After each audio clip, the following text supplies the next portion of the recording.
반갑습니다. 반갑습니다. 세월이 참 빠른 것 같습니다. 엊그제 방학 같은데 벌써 이제 개학을 하게 됐네요. 방학 중에도 우리 수요법회는 계속되었습니다. 수요일 날 역시 9시에 밑에 선실에서 학교사랑 기도 법회를 계속 봤는데, 이 학교사랑 기도 법회에 우리 총장님과 부총장님, 대학원장님께서 늘 참석해 주셔가지고 기도를 열심히 하면서 방학 중을 보냈습니다. 우리 법 형제 여러분들도 다음 겨울 방학 때는 총장님처럼 매주는 안 나와도 격주로 나온다든지 한 달에 한 2번 나온다든지 이렇게 해서 오시면 아마 총장님 기도하는 모습을 보면서도 나름대로 힘이 될 거고, 또 우리 학교를 대표해서 기도하시는 총장님의 그 기도에도 힘이 될 것 같습니다. 그래서 다음 겨울방학 때는 꼭 한두 번씩 수요일날 학교사랑 기도 법회에도 참석을 해주셨으면 좋겠습니다. 그 총장님과 학교를 위해서 대표로 기도해 주시는 우리 간부님들 위해서 박수 한번 쳐주시죠. 올 여름은 참 유난했습니다. 아마 우리 기억에 남을 듯해요. 우리 익산이 우리 대종사님께서 점지한 땅으로서 전혀 피해가 없는 곳인데 수해가 이번에 났잖아요. 그래서 기억에 남을 것 같습니다. 그리고 무더위도 심했고, 또 장마도 있었고, 폭우도 있었고, 또 태풍도 있었고, 아주 올 여름은 아마 각자가 다 지내면서 좀 힘든 그 방학을 보냈을 줄로 생각이 들어집니다. 저는 이제 그런 가운데도 이 종강법회 때 제가 이 부채법문 활용하자고 그랬잖아요. 제가 이거 늘 가지고 다니면서 더울 때 이렇게 붙이기도 하고, 해가 너무 뜨거우면 이렇게 가리기도 하면서 저는 제 나름대로 은혜로운 방학을 보냈습니다. 그리고 이제 올해 또 기억나는 것은 아마 우리 기억에 잼버리가 그래가지고, 아무튼 처음 개혁에 의하면 잼버리 시작하기 전에 우리 학교에서 이렇게 하다가 이제 들어가고 또 끝나서 잠깐 다냐고 하는 그런 분위기가 있었는데, 갑자기 중간에 그런 일이 있어가지고 우리 학교로 막 오게 됐어요. 그래서 우리 학교에서 급히 기숙사에 수용을 하고 여러 가지 시설들을 개방해서 그 사람들을 잘 케어하고 이제 중앙총부와 협력해서 은혜롭게 잘 보내드린 것 같아요. 그 친구들은 또 직접 옆에서 보니까 더 좋아하는 것 같더라고요.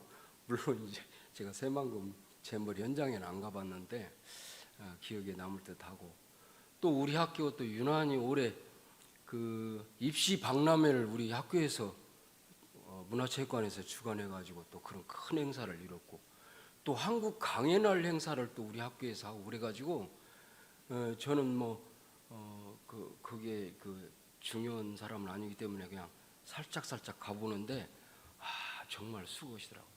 특히 그 음향이나 우리 시설과 그 우리 관리처장님 저기 오셨는데 땀을 펄펄 흘리면서 보이지 않게 그렇게 하고, 또 그 앰프라든지 이런 거 시설은 사람들 막 왔다 갔다 하면서 땀을 흘리고 하는 모습을 이제 지켜보면서 그랬습니다. 아무튼 힘든 겨울 방학 중에도 우리 학교를 위해서, 어떻게 보면 또 세상을 위해서 보이지 않게 힘써 주신 우리 원광 가족 모두를 위해서 다시 한번 박수 붙이겠습니다.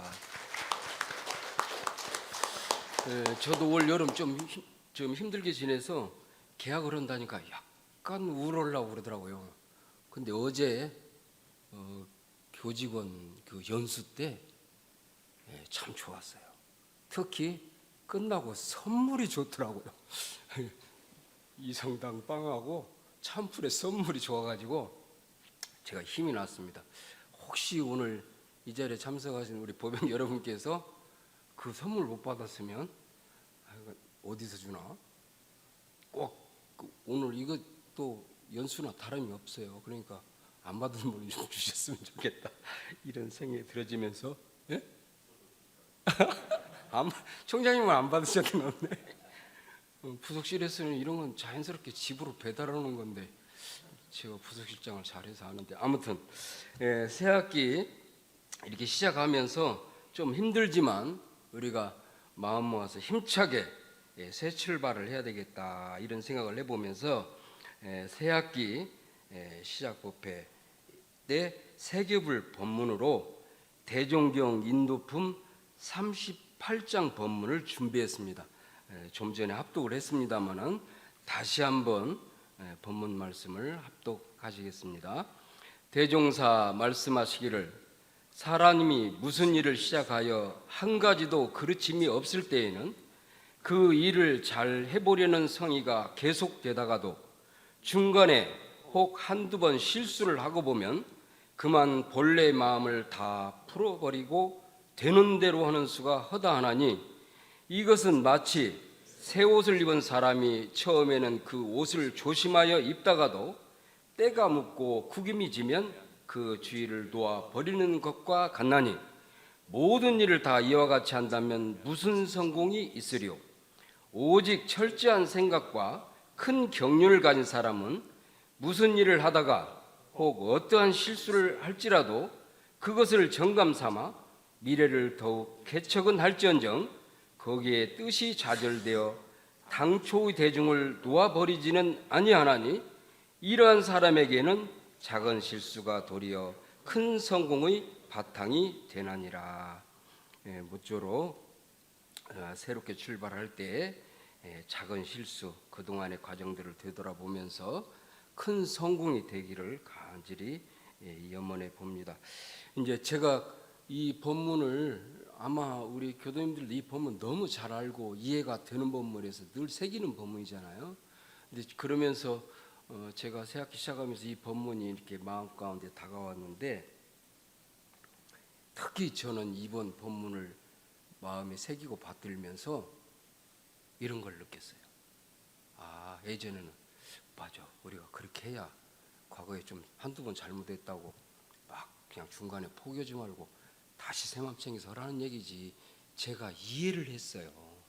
근데 저는 이번 본문을 받으면서 마치 대종사님이 참 나를 이렇게 그 자비, 대자 대비심으로 이렇게 얼어 만져주면서 이렇게 살아야 네가 은혜롭고 성공이 된다 하는 그런 느낌을 받았어요.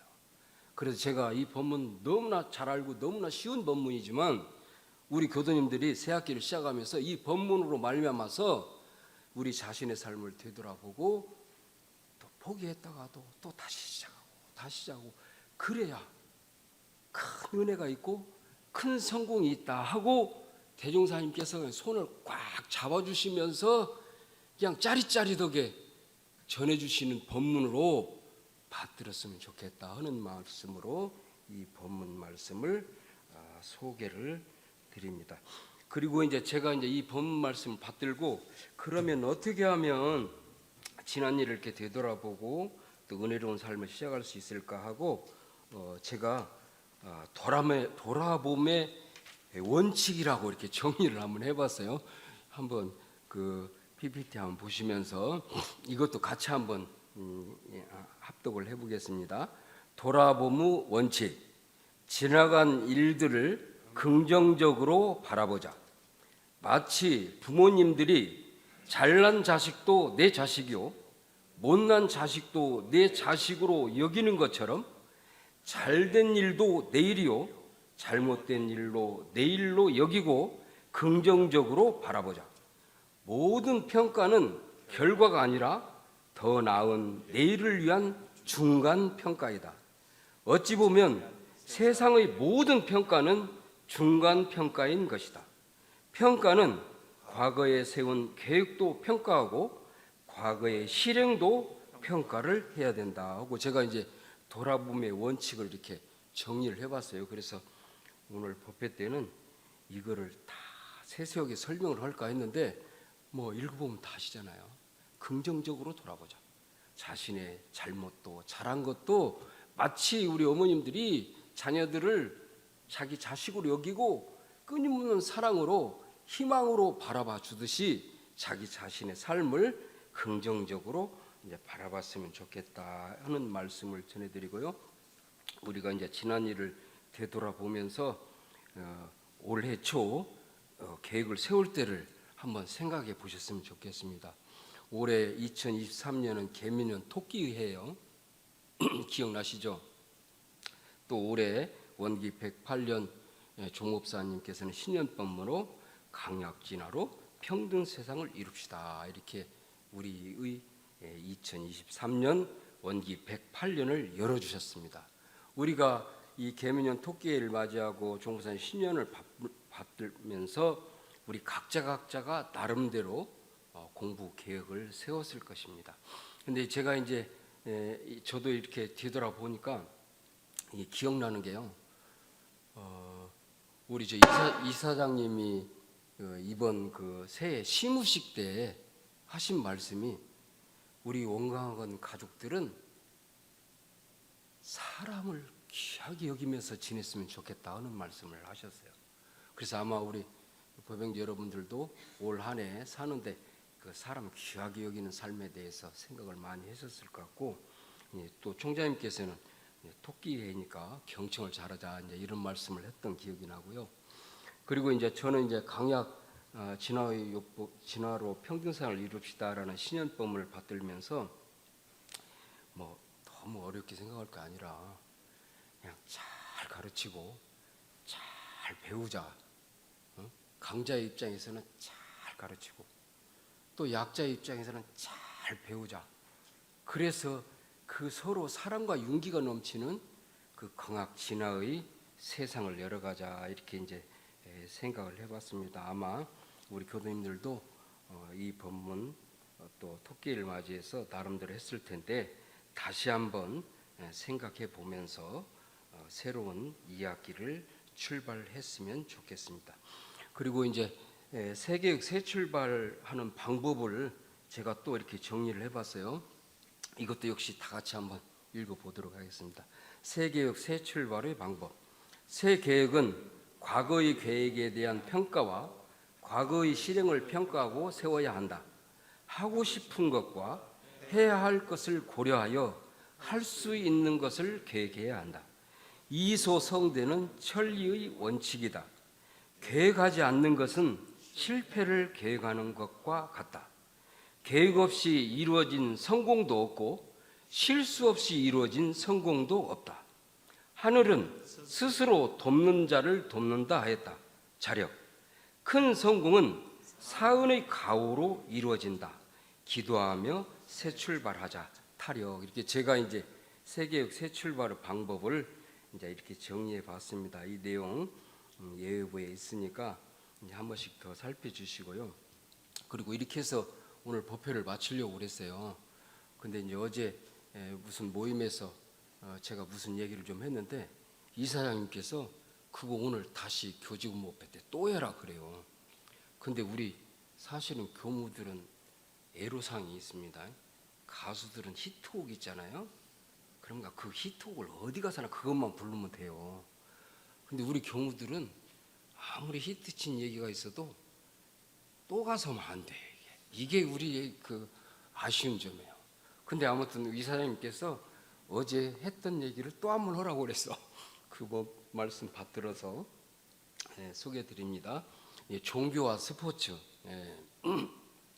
어느 스님이 종교와 스포츠를 비교한 영상이 있는데 그거를 누가 저한테 보여줬어요. 그래가지고 그 스님 뭐라고 하냐면 기독교는 스포츠 종목 중 뭐하고 같냐.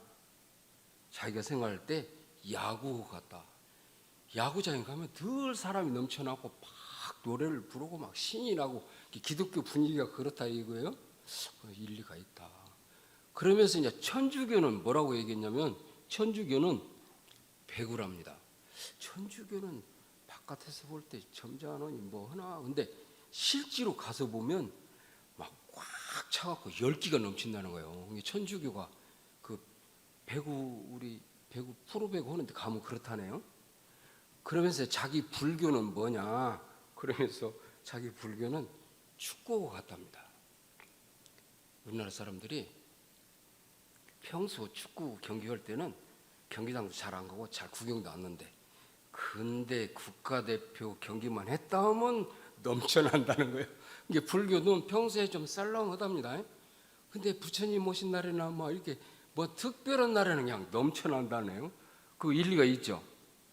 근데 제가 그러면 우리 원불교는 뭐냐? 그 사람이 원불교 얘기는 않더라고. 그래서 제가 이제 우리 원불교는 가만히 생각해 보니까 태권도하고 통하는 것 같아요. 태권도. 우리 국민들이 태권도가 우리나라에서 생긴 종목이고 뭐 올림픽 정식 경기 종목이고 뭐고 다 알고는 있는데 실제로 우리는 태권도를 잘 안 해요. 예. 근데 외국에서 태권도가 대단하답니다. 그래서 우리 원불교는 태권도하고 비슷하다.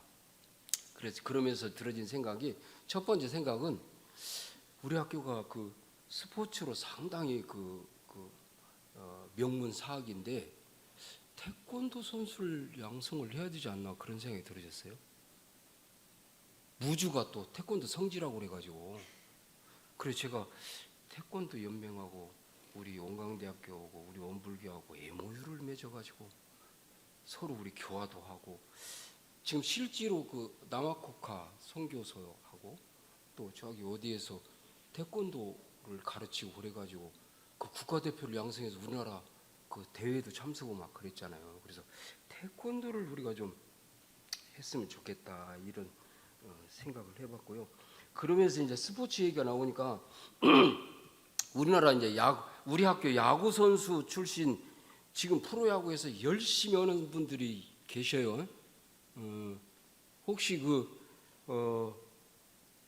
SSG 랜더스에 있는 김민식 포수 알아요? 우리 학교 출신입니다. 잘생겼어요. 아주 잘해요. 그리고 또 삼성 라이온스의 강한울, 이것도 우리 학교 출신입니다. 그래서 이 친구들 우리 학교 출신이라고 거기다 좀 써붙였으면 좋겠는데, 아무튼 이제 야구에 대해서 생각을 하다 보니 그런 생각이 났고, 또 하나 생각은 뭐냐면, 제가 중앙총부에 근무할 때인가 언젠가 하여튼 우리 그 이사장님한테 받던 말씀이에요. 다른 게 아니고, 우리가 야구장에 가면 여러 부류가 있답니다. 야구 선수가 있고, 야구 심판도 있고, 야구 감독도 있고, 또 그 야구 관중도 있고, 또 야구 해설가도 있고, 이 여러 부류가 있대요. 근데 우리는 주로 야구를 구경했기 때문에 습관적으로 우리는 야구 관중이 되거나 그 해설을 하거나 이런다는 거예요. 근데 우리 추산 이사님께서 그때 무슨 말씀하시냐면, 우리는 야구 선수가 돼야 된다, 그렇게 얘기하신 거예요. 근데 그게 제 머릿속에 확 바뀌었어요. 왜냐하면 저는 주로 누가 무슨 말하면 이렇게 뒤에 앉아가지고 그 평가하고, 저건 좀 안 맞는데 어쩌면서 이 해설을 주로 많이 했거든요. 그리고 자기 마음에 안 드는 사람이 안 들으면 그냥 그 관중들 막 그 상대편이 잘하면 야유하듯이 이렇게 했거든요. 근데 그때 우리 추산 이사장님께서 우리는 야구 선수가 돼야 된다. 야구 선수가 돼서 야구 배트를 딱 들고 타석에 서서 오는 경기에 저 커브냐 직구냐 이런 걸 예측하면서 딱 집중하고 있다가 쳐야 된다는 거예요. 쳐야 된다는 거예요. 근데 그때 제가 엄청나게 충격을 받아서 나의 삶의 방향을 새롭게 전환한 일이 있어요. 혹시 우리 원광 가족, 특히 우리 도반 형제 법영제 여러분, 그동안의 삶이 혹시나 막 평가하고 막 이렇게 뭐 야유하고 막 이렇게 관중이나 뭐 해설가나 이런 삶을 살았다면, 오늘부로 딱 야구 배트를 들고 타석에 들어서서 선수로 살았으면 좋겠다, 이런 말씀을 드리고 싶고, 이제 또 하나는 제가 이제 제 인생의 터닝 포인트가 된 법문이 있었는데요. 그게 이제 학생 때예요. 근데 저는 이제 원불교 성직자가 왜 됐냐면, 우리 어머니가 자를 그냥 놔둬서가는 안 되게 생겼으니까 그래도 원불교라도 데려다 놓으면 사람 될 것 같으니까 우리 어머니가 눈물로 호소를 해가지고 제가 어머니를 봐주는 셈 치고 원불교를 들어왔어요. 그러니까 아까 말한 대로 저는 주로 약간 삐딱하게 살은 거죠. 근데 학창 시절에 어느 법사님께서 법문을 하시는데 원불교는 끄덕끄덕이다 그런 거예요. 끄덕끄덕이다. 원불교는 이렇게 고개를 좌우로 흔들면서 아니 도리도리 아니고 끄덕끄덕이다. 이게 머릿속에 콱 박혔어요. 그래서 그 뒤부터 저는 계속 끄덕끄덕 하면서 살려고 노력하고 있습니다. 이 끄덕끄덕에는요 여러 가지 의미가 있습니다. 긍정적인 끄덕끄덕도 있고요, 상대방에 공감하는 끄덕끄덕도 있고, 진짜 끄덕끄덕은 아하 그렇지 하고 깨닫는 끄덕끄덕입니다. 그래서 한번 쳐다보시면서 이렇게 끄덕끄덕 한번 해주시죠. 긍정적이고 공감하고 깨달으면서 살겠다 이렇게 생각하시면서 한번 해주시면 좋겠습니다. 모쪼록 2학기 야구 배트를 탁 들고 선수로, 원광 가족의 대표 선수로 살으셨으면 좋겠고, 늘 끄덕끄덕하면서 은혜로운 삶을 활짝 열어가시기를 염원 드리면서 오늘 말씀 마치겠습니다. 감사합니다.